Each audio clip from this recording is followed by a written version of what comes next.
আমি ইউটিউবে কাজ করছি ৩ বছর হয়ে গেল। সত্যি কথা বলতে ঘরে যেমন পোশাকে থাকি নর্মাল সেভাবেই ভিডিও বানাই, কিন্তু আমাদের ভিডিও কেউ দেখবে না। যেসব মেয়েরা বুকের ভাঁজ বার করে একটা দিক বার করে শাড়ি পরে ভিডিও বানায় তাদের ভিডিওই লোক দেখবে। কি আর করা যাবে, কারোর মাথায় বন্দুক ঠেকিয়ে তো আর বলতে পারবো না যে আমার ভিডিও দেখতেই হবে। যাদের যেটা পছন্দ তারা সেটা দেখবে।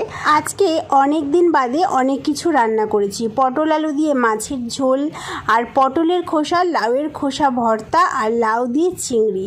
দুপুরবেলা খেলাম লাউ চিংড়ি আর ভর্তাটা দিয়ে, তারপরে ঘুমিয়ে পড়েছিলাম। সন্ধেবেলা বরমশাই এনেছিল আইসক্রিম, কারণ মনটা খুব খারাপ লাগছিল আজকে যে এতদিন ধরে কাজ করছি অথচ এখনও অবধি কিছুই পজিটিভ কিছু দেখতে পাচ্ছি না। যদি তোমরা একটু সাথ দাও ভালো হয়, একটু ভিডিওগুলোতে বেশি বেশি করে লাইক দাও, কমেন্ট করো। সবাই ভালো থেকো। আজকের ভিডিওটা ভালো লাগলে লাইক করো, সাবস্ক্রাইব করো। Tata, bye bye.